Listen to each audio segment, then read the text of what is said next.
रसूलुल्लाह सल्लल्लाहु अलैहि वसल्लम ने इरशाद फरमाया, जो शख्स मुझ पे झूठ बांधे उसको चाहिए कि वो अपना ठिकाना जहन्नम में बना ले। इसलिए अल्लाह के रसूल फ़राइज़ मुख्तसर पढ़ाते थे। फ़र्ज़ों के दरमियान 2 सजदों के अंदर तस्बीहात नहीं पढ़ते थे। फ़र्ज़ों के दरमियान 2 सजदों के अंदर तस्बीहात नहीं पढ़ते थे। बिस्मिल्लाहिर्रहमानिर्रहीम। अस्सलामु अलैकुम मेरे भाइयों। मुफ्ती अब्दुल वाहिद कुरैशी साहब रसूल करीम सल्लल्लाहु ताला अलैहि वसल्लम पर झूठा इल्ज़ाम लगा रहे हैं कि नबी पाक सल्लल्लाहु ताला अलैहि वसल्लम दोनों सजदों के दरमियान तस्बीहात नहीं पढ़ते थे।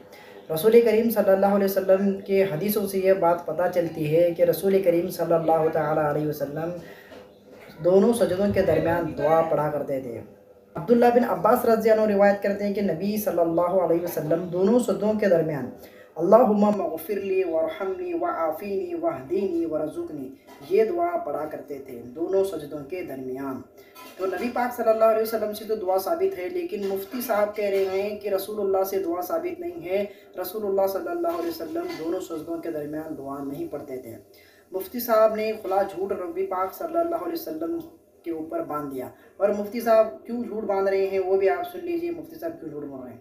यानी कि जो इमाम आज़म अबू हनीफा ने फरमाया है सजदों के दरमियान वो तस्बीह साबित नहीं है, इससे मुराद इमामों का मसला फ़र्ज नमाजों का मसला है। और जो हदीस पाक में है सजदों के दरमियान तस्बीह है वो नवाफिल का मसला है। तो नवाफिल का मसला और है, फ़राइज़ का और है।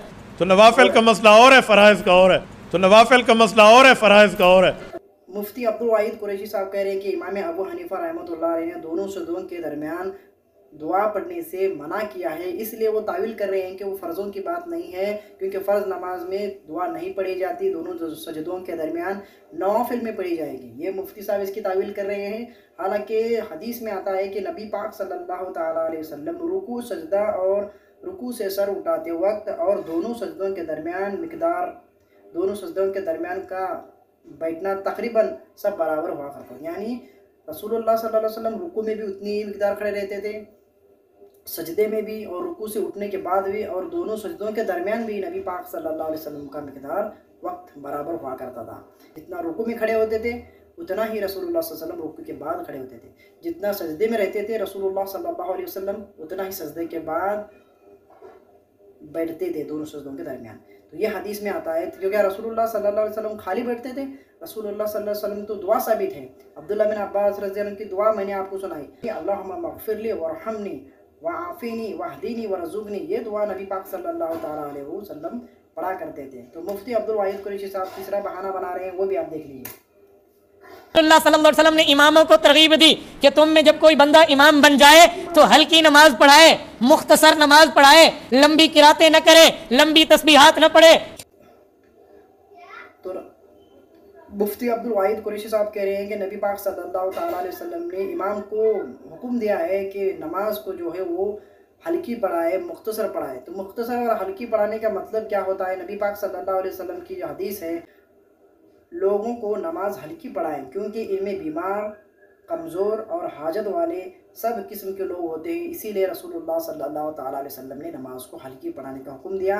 रसूलुल्लाह ने ये नहीं कहा कि तुम हल्की नमाज पढ़ाओ, इसका मतलब तस्बीहात को और सजदों के दरमियान जो दुआ है वो ना पढ़ो।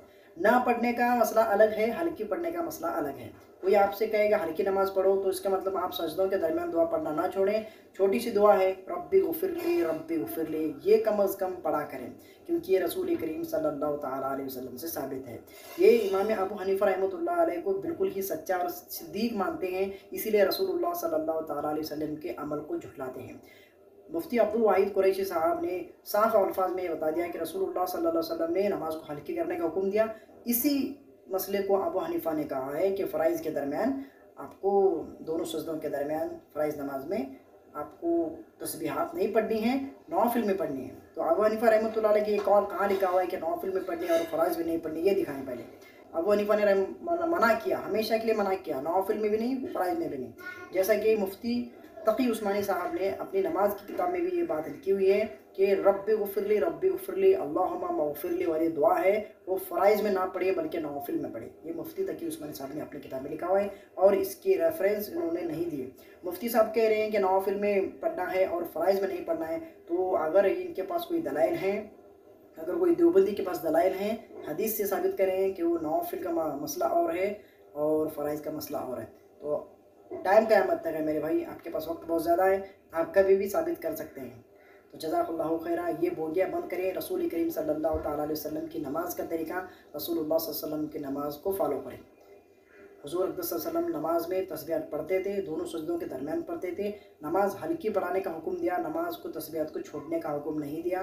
तस्बीहात दो हैं, दुआ दो हैं, रब्बिगफिरली भी है और अल्लाहुम्मा मग़फ़िरली वाली भी है।